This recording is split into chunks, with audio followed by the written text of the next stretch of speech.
Assalamualaikum warahmatullahi wabarakatuh. Suatu hari di bulan Ramadan di tahun 610, Muhammad berada di Gua Hiro Mekah ketika malaikat Jibril muncul di hadapannya dan meletakkan ke dalam ingatannya ayat ini.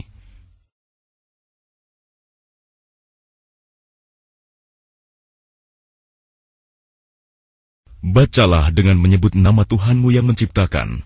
Dia telah menciptakan manusia dari segumpal darah. Bacalah, dan Tuhanmulah yang Maha Pemurah, yang mengajar manusia dengan perantara kalam. Dia mengajar kepada manusia apa-apa yang tidak diketahuinya. Ayat-ayat itu adalah wahyu pertama dari Allah yang Maha Besar. Akhirnya agama Islam diturunkan ke bumi ketika Muhammad SAW keluar dari gua dengan rasa takut dan panik. Sekali lagi dia mendengar suara memanggil dari atas. Dia mendongakkan kepalanya ke langit. Dia melihat malaikat Jibril dalam bentuk manusia raksasa melintasi langit. Muhammad SAW kembali ke rumah setelah malaikat Jibril pergi. Di rumah, dia meminta istrinya Khadijah untuk menyelimutinya dengan selimut dan berkata, "Khadijah, apa yang terjadi padaku?" Kemudian dia menceritakan pengalamannya di dalam gua. Khadijah percaya bahwa itu adalah wahyu dari Tuhan yang satu. Lalu ia berkata kepada suaminya bahwa ia adalah seorang utusan Allah.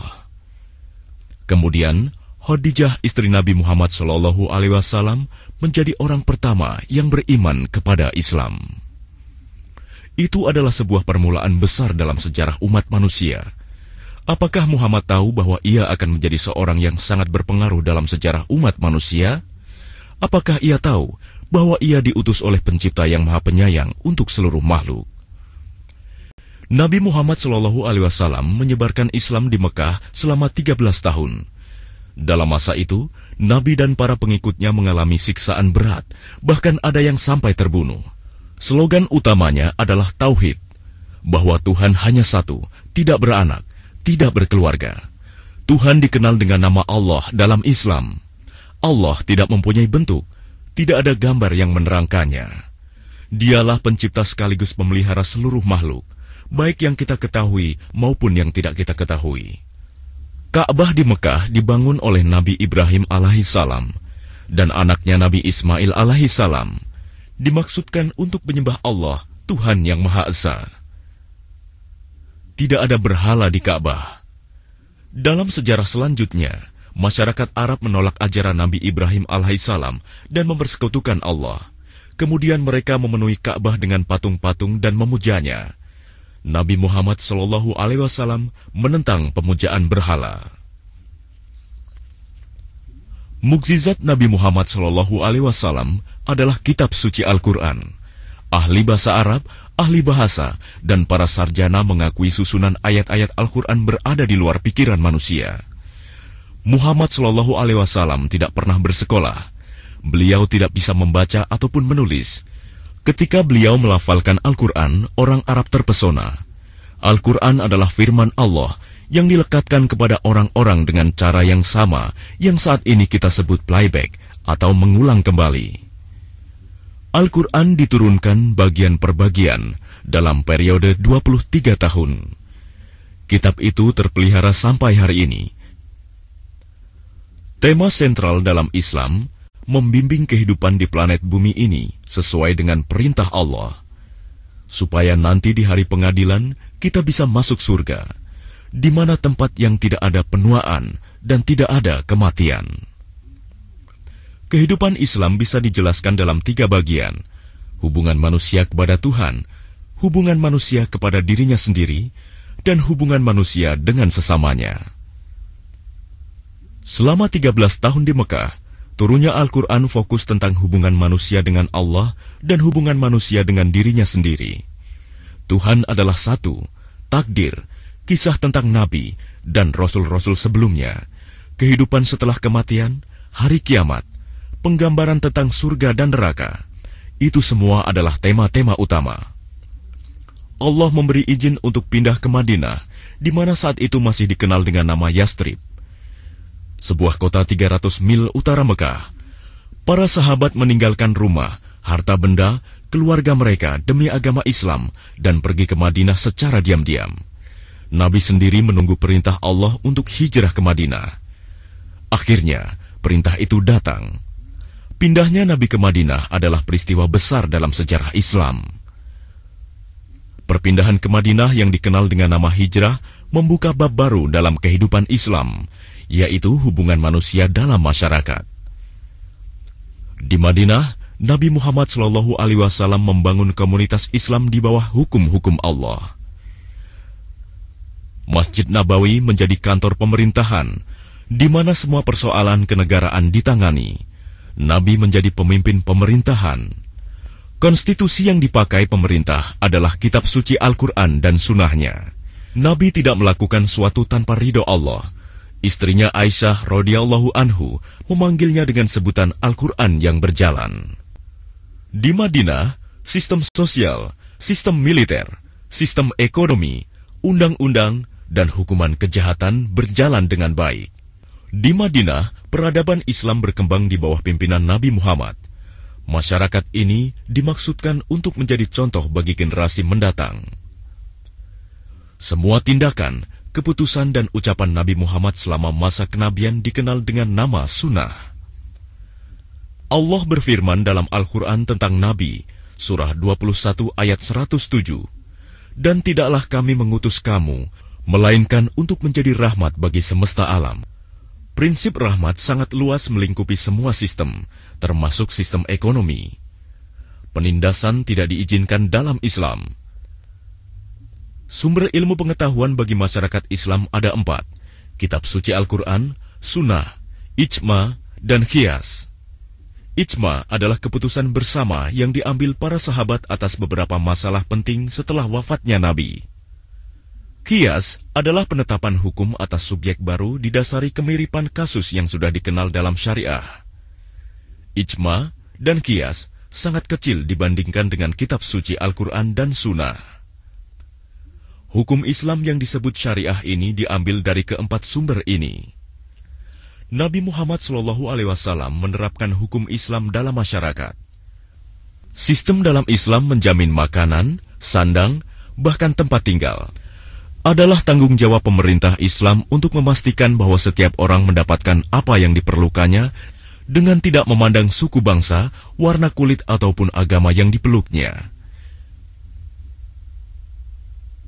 Ini adalah hak azazi manusia di planet bumi. Ketika Adam dan Hawa diciptakan, mereka diberikan setidaknya 3 kebutuhan dasar ini di dalam surga oleh Allah. Untuk menambah ketiga kebutuhan di atas, Nabi Muhammad SAW sebagai kepala negara membentuk layanan-layanan bantuan dan layanan pendidikan. Beliau membuka klinik di Madinah dan menunjuk Nusaibah al-Majniyah untuk memimpin klinik tersebut.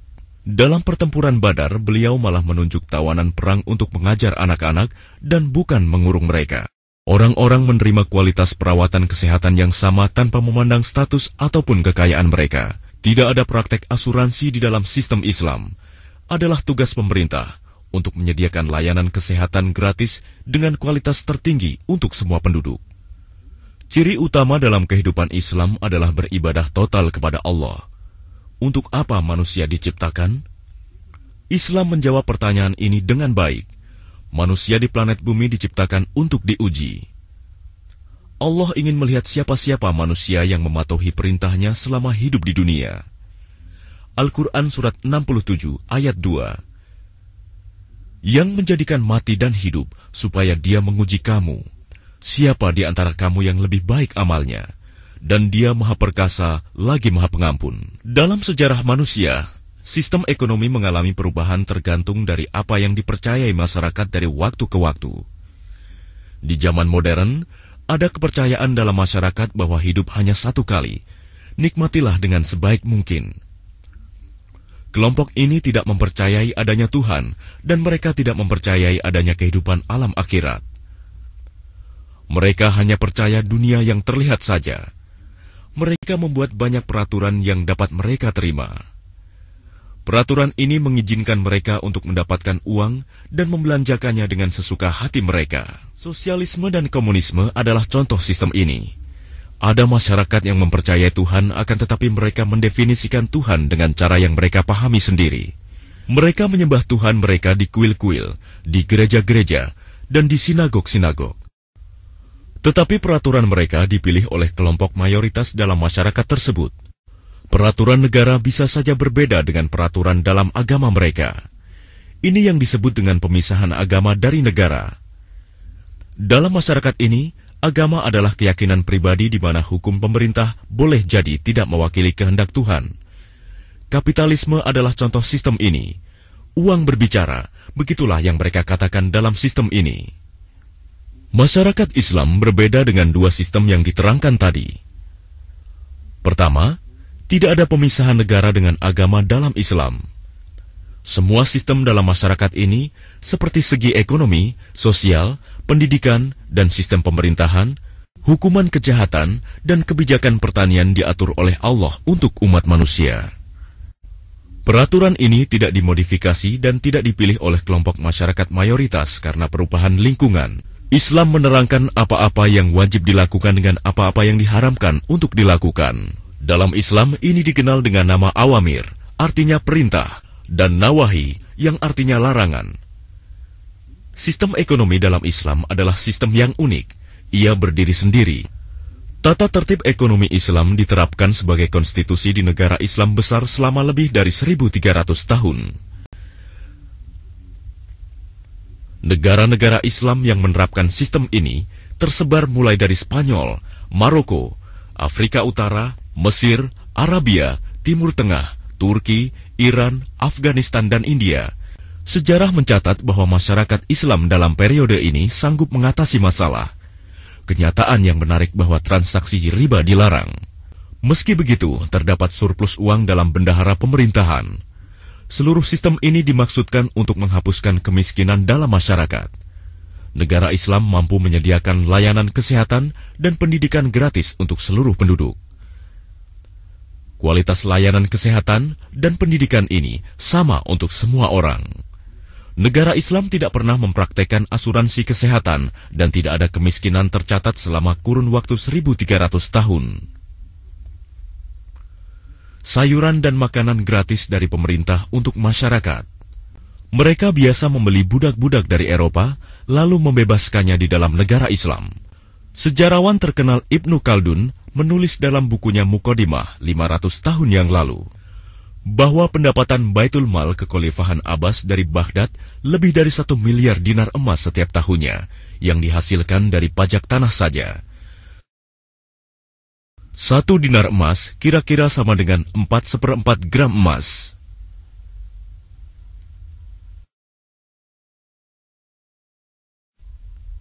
Allah memiliki segalanya di alam semesta ini. Dia memiliki segalanya di bumi. Manusia dipercaya untuk memanfaatkan semua yang ada di bumi menurut keridhaan Allah. Al-Quran Surat 24 ayat 33. Berikan kepada mereka sebahagian harta yang Allah karuniakan kepadamu. Surat 71 ayat 12. Dan dia membanyakan harta dan anak-anakmu, dan mengadakan kebun-kebun, dan juga mengadakan sungai-sungai di dalamnya untukmu. Nabi Muhammad SAW berkata, apabila seseorang mengolah lahan pada lahan yang dimiliki, maka dia akan menjadi pemilik lahan tersebut. Menurut syariah, pemilik lahan akan kehilangan hak kepemilikannya apabila dia tidak memanfaatkan lahan tersebut dalam kurun waktu 3 tahun. Nabi Muhammad SAW berkata bahwa air, lumbung, api dimiliki oleh penduduk dari negara Islam. Yang dimaksud air di sini tempat-tempat air seperti danau, laut, air terjun, dan sungai. Sedangkan maksud lumbung adalah hutan dan tumbuh-tumbuhan. Api termasuk materi pembakaran dan aneka macam sumber energi yang padat maupun yang cair, semuanya milik negara Islam. Namun apabila Anda memperoleh harta karun, Anda bisa memilikinya setelah membayar 20% pajak. Serakah diharamkan dalam Islam. Inilah alasan mengapa piramida di Mesir tidak digali selama periode Islam. Jika Anda menemukan barang orang lain yang hilang, akan diberitakan di masjid selama 1 tahun. Apabila tidak ada orang yang mengakuinya, maka Anda boleh memilikinya. Agama Islam membuka 5 pintu untuk mendapatkan harta. 1. Bekerja. A. Upahan atau pekerja. Mendapatkan uang sebagai pegawai. Nabi berkata para pekerja harus dibayarkan upahnya sebelum kering keringatnya. Di sini Islam begitu peka untuk tidak menyakiti perasaan pekerja, bahwa upah harus segera dibayarkan begitu pekerjaan selesai. Pekerja tidak perlu merasa takut atau tertindas. Islam memiliki sifat belas kasih terhadap semua makhluk. Al-Quran Surat 2 ayat 191. Dan fitnah itu lebih besar bahayanya dari pembunuhan. Di dalam sistem Islam, klasifikasi upah pekerjaan tidak berubah menurut pasokan dan kebutuhan. Majikan harus melakukan kontrak upah dengan pekerja sebelum pekerjaan dimulai. Pekerja harus melakukan pekerjaannya dengan benar. Majikan harus membayar pekerja dengan segera. Masalah pekerja terlantar tidak pernah tercatat dalam sejarah Islam selama 1300 tahun. Hadis Sahih Al-Bukhari, volume 3, nomor 286. Dari Al-Miqam berkata, Nabi Muhammad SAW berkata, seseorang yang makan dari hasil usahanya sendiri itu lebih baik. Sesungguhnya Nabi Allah Daud alaihissalam makan dari hasil usahanya sendiri. B. Mendapatkan uang dari pertanian. Pemilik lahan mendapatkan uang dari hasil menjual hasil panennya, akan tetapi pemilik tidak diperbolehkan untuk menyewakan lahannya untuk pertanian. Penyewaan bisa disebut penindasan karena membayar sejumlah harga kepada si pemilik lahan, bahkan meskipun hasil panen gagal untuk menghasilkan uang bagi pekerja. C. Bekerja untuk komisi. Mendapatkan uang dengan menjual untuk seseorang untuk komisi tertentu diperbolehkan dalam Islam. Namun begitu, salesman harus jujur dalam mempresentasikan produk kepada pembeli. Bisnis dalam Islam dihormati karena Nabi Muhammad sendiri dulunya adalah seorang pedagang sebelum ia menjadi utusan Allah. Mendapatkan uang dari perburuan dan pertambangan juga diperbolehkan. Uang yang didapat dari pembagian pemerintah kepada masyarakat adalah sumber pemasukan kedua yang diperbolehkan. Tema utama dalam tata tertib ekonomi Islam adalah menghapuskan kemiskinan dan kelaparan dalam masyarakat. Dari Ahmad Ibnu Hambali, dari Muhammad SAW berkata, apabila ada seseorang menghabiskan malamnya dengan kelaparan dalam sebuah masyarakat yang tidak menyediakan makanan untuknya, maka Allah tidak akan memaafkan masyarakat tersebut. Umar bin Khattab, khalifah kedua setelah Nabi Muhammad wafat, biasa berjalan menelusuri kota setiap malam. Beliau ingin memastikan bahwa tidak ada orang yang lapar. Suatu malam beliau menemukan sebuah keluarga lapar. Ia kembali ke pusat pemerintahan dan kemudian dengan memanggul sendiri gandum dan makanan, ia mendatangi mereka. Sang wanita pun berkata bahwa itu adalah tugas kepala negara, memastikan tidak ada masyarakat yang kelaparan. Pemasukan ketiga yang diperbolehkan adalah dari warisan. Peraturan tentang warisan telah sangat baik diatur oleh Allah yang Maha Kuasa. Ada beberapa ayat dalam Al-Quran yang menerangkan peraturannya dan detailnya. Kami akan tunjukkan di sini satu ayat sebagai contoh. Al-Quran Surah 4 ayat 11. Allah mensyariatkan bagimu tentang pembagian pusaka untuk anak-anakmu, yaitu bagian seorang anak lelaki sama dengan bagian dua orang anak perempuan. Dan jika anak itu semuanya perempuan lebih dari dua, maka bagi mereka 2/3 harta yang ditinggalkan.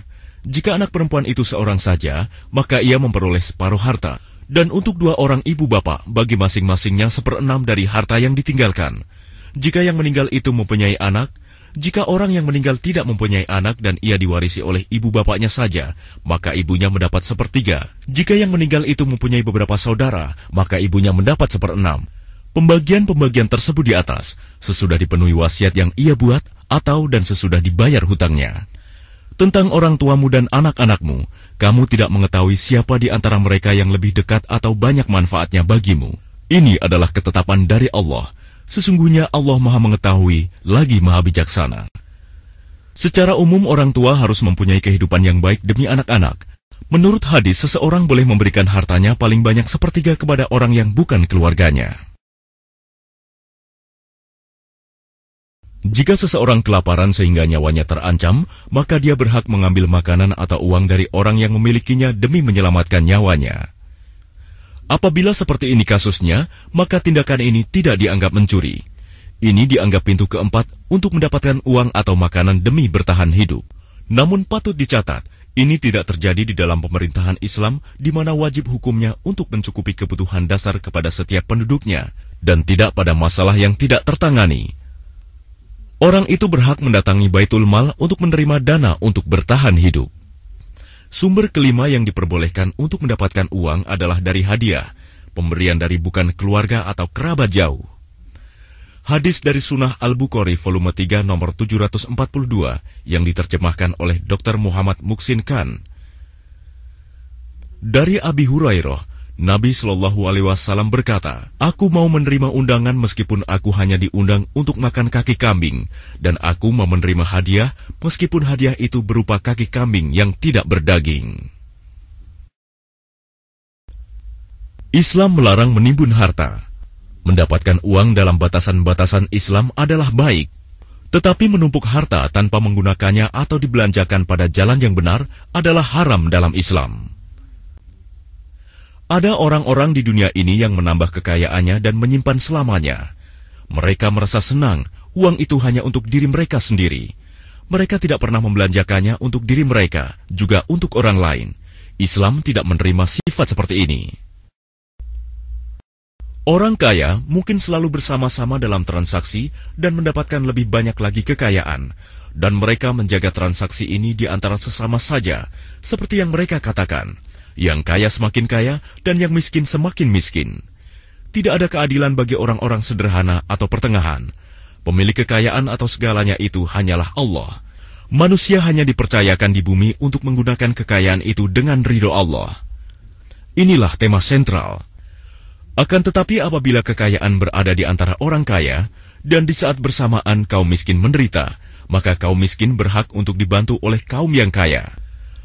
Peraturan perekonomian diterapkan oleh Nabi semasa beliau hidup dan beliau membuktikan sistem ini berhasil. Untuk menerapkan sistem ini dan sistem yang lainnya, beliau mendapatkan perintah dari Allah lewat wahyu Al-Quran dan mempraktekkan sistem ini dengan menambahkan penjelasan dan sangat penting untuk mendengarkan banyak hadis tentang apa yang diucapkannya dan tindakan apa yang diambilnya atas sebuah permasalahan demi memahami dengan baik untuk menjaga keutuhan kehidupan Islam. Menurut penulis Islam Al-Makari, Ibnu Farnas dari Cordoba, Spanyol pada abad ke-9 menemukan kacamata, kronometer rumit, dan mesin terbang. Pedagang Muslim mengapalkan ribuan produk Muslim Spanyol ke Afrika dan Asia, dan diangkut dengan kapal ke dermaga-dermaga Barcelona, Almeria, Valencia, Cartagena, Malaga, Cadiz, dan Sibil.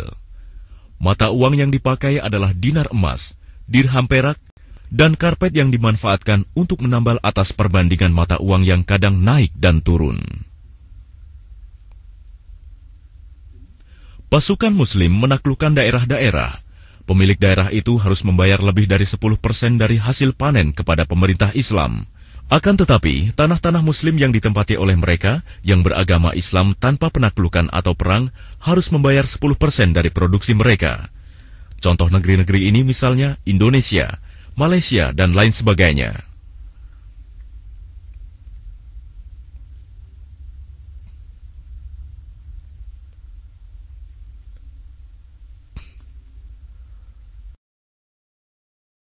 Dalam masyarakat Islam, tercatat orang diberikan makanan karena pemilik tanah membayar 10% dari produksi pangan mereka kepada pemerintah. Pembelian dan penjualan dianjurkan dalam Islam, tetapi bisnis itu harus dilakukan dengan batasan-batasan yang diterima oleh Allah Tuhan Yang Maha Esa. Al-Quran Surah 2 ayat 275. Tetapi Allah menghalalkan jual beli dan mengharamkan riba. Nabi Muhammad berkata bahwa orang-orang yang jujur dan pedagang yang jujur akan bersama-sama dengan Nabi di hari kiamat nanti. Berdagang tidak diperbolehkan dengan negara yang sedang berperang. Orang Islam bisa ke tempat-tempat lain untuk berdagang. Dari Jabir bin Abdullah, Nabi Muhammad berkata, "Semoga Allah mengampuni mereka yang mudah dalam menjual dan membeli dan menagih." Berdagang diperbolehkan dalam musim paceklik. Kesepakatan bisnis harus disepakati dengan pebisnis dan saksi. Menurut hadis Sahih Al-Bukhari, penjual dan pembeli mempunyai pilihan untuk menerima atau membatalkan transaksi selama keduanya belum berpisah, kecuali sebelumnya telah ditentukannya transaksi. Dari Utsman berkata Rasulullah kepadanya, "Apabila engkau seorang penjual, engkau harus menakar, Dan apabila engkau seorang pembeli, maka biarkan penjual menakar untukmu. Pernah tercatat, Nabi mengutus 2 orang ke Jarrah di Yaman untuk mempelajari teknologi pedang dan tombak. Kemudian beliau mendirikan pabrik di Madinah untuk memproduksi pedang. Seperti yang ditulis dalam buku Al-Bukhari, sebuah gudang kayu dibangun untuk Nabi oleh seorang pelayan karena Nabi meminta orang tersebut melakukannya. Syarat utama dalam bisnis adalah saling kepercayaan antar rekan. Kepercayaan bisa dikembangkan dengan orang yang dikenal, dengan sikap, perilaku, dan keyakinan. Apabila kedua belah pihak percaya, mereka bisa bekerja bersama dan maka kemitraan semacam itu diperbolehkan. Tertulis dalam hadis qudsi, Allah adalah pihak ketiga dalam 2 orang yang bermitra. Apabila ada salah satu mitra yang curang, maka Allah akan menarik diri dari kemitraan tersebut. Berikut syarat-syarat yang harus dipenuhi dalam perusahaan bisnis. 1. Harus ada seorang yang bermodal. 2. Dia harus mengenal rekannya dengan baik. Bermitra dengan orang yang tak dikenal tidak diperbolehkan. 3. Pemimpin haruslah orang yang paling berpengalaman dan bukan orang yang tertinggi sahamnya. 4. Semua rekan harus mengetahui rencana utama bisnis. 5. Bila salah satu mitra ada yang meninggal, maka perjanjian di antara mitra harus diperbaharui dengan rekan yang baru. Perjanjian sebelumnya tak lagi berlaku. Ada lagi jenis kemitraan yang diperbolehkan dalam Islam. 1. Kemitraan sejajar. Masing-masing rekan menginvestasikan sejumlah uang dan waktu yang sama. 2. Kemitraan kerja. Seorang rekan yang tidak mempunyai uang, dia bisa menjadi mitra kerja. 3. Kemitraan yang mendapatkan modal dari pihak lain. Misalnya mengolah lahan yang bukan miliknya dan bukan dengan uang miliknya. 4. Investasi oleh seorang kepada 1 orang atau lebih orang yang dipercayai. 5. Gabungan dari 2 atau semua 4 jenis kemitraan di atas. Apabila seorang mitra kita cacat mental atau meninggal atau menahan harta rekan, maka kemitraan dalam perusahaan itu dibubarkan. Mitra tidak bisa menjual sahamnya kepada seseorang tanpa sepengetahuan mitra yang lainnya. Di sini sekali lagi, persoalannya adalah mencari mitra yang dikenal atau bisa diterima oleh rekan yang lainnya. Karena investor yang tidak dikenal tidak diperbolehkan dalam bisnis Islam. Inilah alasan mengapa pasar saham tidak dipraktekkan dalam negara Islam selama masa peradaban Islam. Nabi Muhammad memiliki hubungan bisnis dengan Yahudi Khaybar di Madinah. Yahudi ini memegang saham dalam produksi. Investor berhak untuk mengajukan syarat tentang bagaimana membelanjakan uangnya. Abbas, paman Nabi, mengajukan syarat dalam investasinya. Nabi menyukainya. Umar bin Khattab, khalifah kedua dalam Islam, menginvestasikan uangnya kepada anak yatim dalam bisnis, dan beliau memberikan 50% keuntungannya kepada anak yatim dan 50%-nya kepada para pekerjanya. Utsman, khalifah ketiga setelah Umar bin Khattab, menginvestasikan uangnya dalam berbagai bisnis. Perusahaan Islam tidak dikendalikan oleh investor hanya karena mereka kaya. Kendali dipegang oleh dewan direksi yang mampu dan berpengalaman dalam menangani bisnis.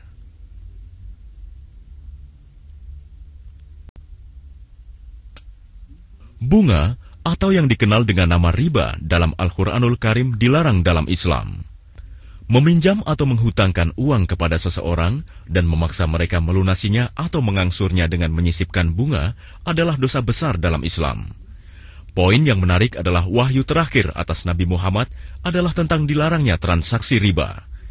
Tampaknya Allah berbicara kepada manusia dengan catatan khusus tentang riba ini.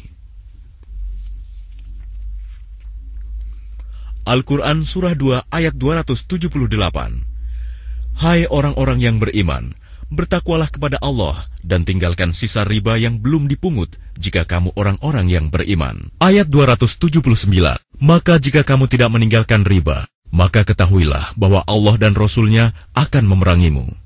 Dan jika kamu bertaubat dari pengambilan riba, maka bagimu pokok hartamu. Kamu tidak teraniaya dan tidak pula dianiaya. Dua ayat Al-Quran di atas telah diperiksa dengan beberapa sumber seperti Al-Bukhari, Ahmad bin Hambal, dan Al-Baihaqi sebagai dua ayat terakhir. Setelah dua ayat ini tidak ada lagi wahyu yang turun kepada Nabi Muhammad SAW. Dari Umar bin Khattab dan Ibnu Abbas, Nabi Muhammad SAW berkata, "Jangan menjual emas dengan emas, kecuali dengan berat yang sama. Dan jangan menjual yang sedikit takaran dengan takaran yang lebih banyak, ataupun sebaliknya. Dan jangan menjual perak dengan perak, kecuali dengan berat yang sama. Dan jangan menjual dengan takaran yang sedikit dengan yang sebaliknya. Dan jangan menjual emas atau perak dengan harga yang bukan saat ini, karena nilai untuk perak dan emas adalah saat ini."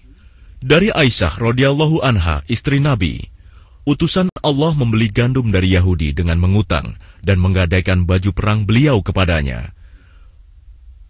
Harus dicatat bahwa Nabi tidak membayar bunganya. Nabi mengutuk orang yang meminjamkan, penulis kontrak dan saksi-saksi yang bertransaksi dengan sistem riba. Sebuah poin penting untuk dipelajari bahwa di hari Nabi mendirikan komunitas persaudaraan Islam di Madinah, perekonomian masyarakat Muslim mengalami kemajuan tanpa transaksi riba. Hukum Islam mengharamkan transaksi riba dan juga judi. Tidak ada pasar saham selama kurun waktu 1300 tahun dalam peradaban Islam. Tertulis bahwa seseorang yang menjual dengan harga yang terlalu tinggi, maka Nabi menghentikannya. Saat menjual, seorang penjual harus mengemukakan keburukan dan kebaikan dagangannya. Suatu hari Nabi mendapati seorang pedagang menjual gandum dengan memajang bulir-bulirnya yang besar di luar, seolah bulir di dalamnya juga besar. Nabi memasukkan tangannya ke dalam gandum tersebut dan mendapati dalamnya adalah bertepung. Tentu saja penjual itu melakukan ini agar dagangannya terlihat besar. Nabi menilai perbuatan ini menipu dalam bisnis. Beliau berkata, jika ada orang yang curang dalam berbisnis, maka ia bukanlah orang Muslim. Dari Ibnu Majah, Abu Daud, Nabi Muhammad SAW berkata, seseorang yang menumpuk-numpuk harta kekayaannya tidak akan masuk surga, dia akan masuk neraka. Ayat terakhir surah Al-Baqarah turun ketika Nabi Muhammad SAW hendak keluar dari rumahnya menuju masjid dan berkata, berdagang minuman dari alkohol adalah haram. Ini diriwayatkan dari Aisyah radhiyallahu anha, tertulis dalam buku Al-Bukhari. Nabi berkata, kalau engkau menerima apa yang kau beli dengan ditakar, maka pastikan itu ditakar. Judi dilarang dalam hukum Islam. Al-Quran Surat 2 potongan ayat 219. Mereka bertanya kepadamu tentang khamar dan judi. Katakanlah, pada keduanya terdapat dosa yang besar dan beberapa manfaat bagi manusia, akan tetapi dosa keduanya lebih besar dari manfaatnya. Segala bentuk pendapatan uang dari judi tidak diperbolehkan dalam Islam. Misalnya perjudian di Las Vegas, pacuan kuda, lotre, bertaruh dalam sport dan game, dan berinvestasi dalam pasar modal tanpa mengenal perusahaan mitra bisnis kita, dan praktek-praktek bisnis lain yang haram menurut hukum Islam. Islam menginginkan manusia bekerja sebagai mata pencahariannya.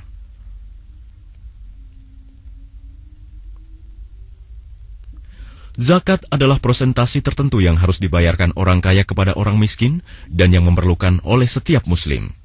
Zakat adalah salah satu rukun dalam Islam. Hukumnya wajib bagi setiap muslim. Zakat menegakkan hubungan manusia dengan Allah yang maha besar. Sekali lagi, harus dicatat, Islam seharusnya tidak memiliki orang miskin dalam masyarakatnya. Kenyataan ini sangat penting dalam masyarakat Islam, sehingga berzakat menjadi kategori yang bersifat tinggi seperti berhaji, puasa di bulan Ramadan, sholat 5 kali sehari, dan beriman kepada Tuhan yang Maha Esa, dan Muhammad adalah Rasul-Nya yang terakhir. Zakat bukan merupakan bagian terpadu dalam sistem perekonomian Islam, tetapi zakat berkaitan dengan perekonomian. Sistem keuangan dalam Islam didasari atas emas. Muhammad SAW sendiri menggunakan koin emas Roma yang disebut dinarius, yang mengandung 65 gram emas.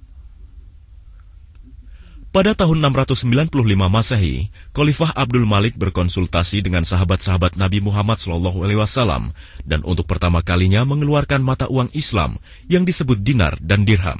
Satu dinar mengandung 4,25 gram emas, dan dirham adalah koin perak. 20 dirham setara dengan 1 dinar. Dalam negara Islam, zakat dipungut dan disimpan dalam bentuk dana khusus, dinamakan Baitul Mal. Pemerintah mendistribusikan dana ini sesuai peraturan. Distribusi dana ini mengikuti demikian. Al-Quran Surah 9 ayat 60. Sesungguhnya zakat-zakat itu hanyalah untuk orang-orang fakir, orang-orang miskin, pengurus-pengurus zakat, para mu'alaf yang dibujuk hatinya untuk memerdekakan budak, orang-orang yang berhutang, untuk jalan Allah dan untuk mereka yang sedang dalam perjalanan. Demikian sebagai suatu ketetapan yang diwajibkan Allah, dan Allah mengetahui lagi Maha Bijaksana. Zakat tidak dibagikan kepada orang yang sehat dan mampu untuk bekerja.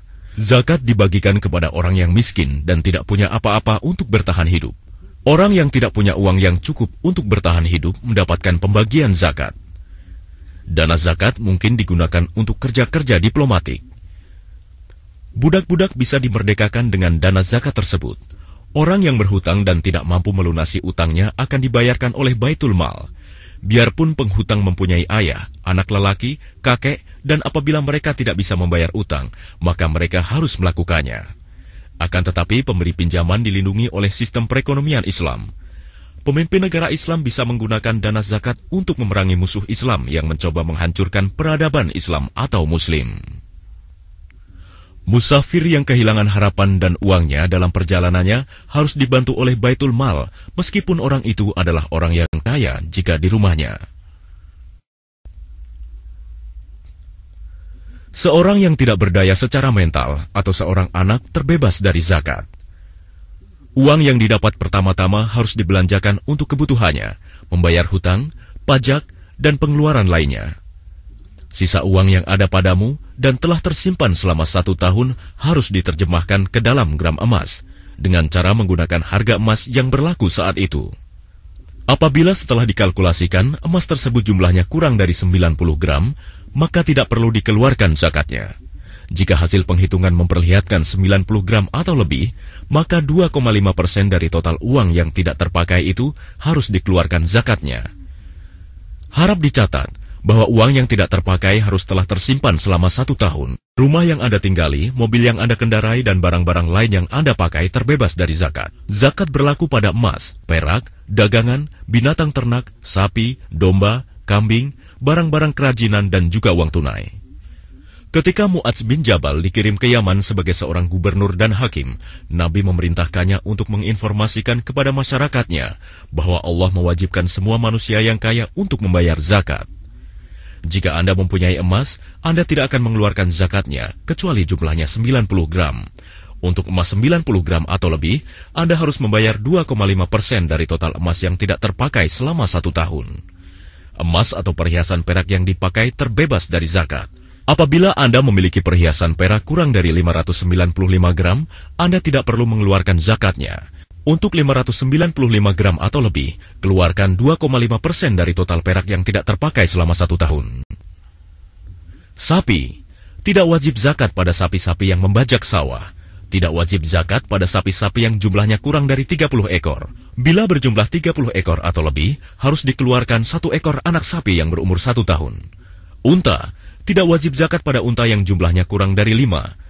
Untuk 5 unta atau lebih, keluarkan 1 ekor domba betina untuk masing-masing 5 unta setelah 1 tahun.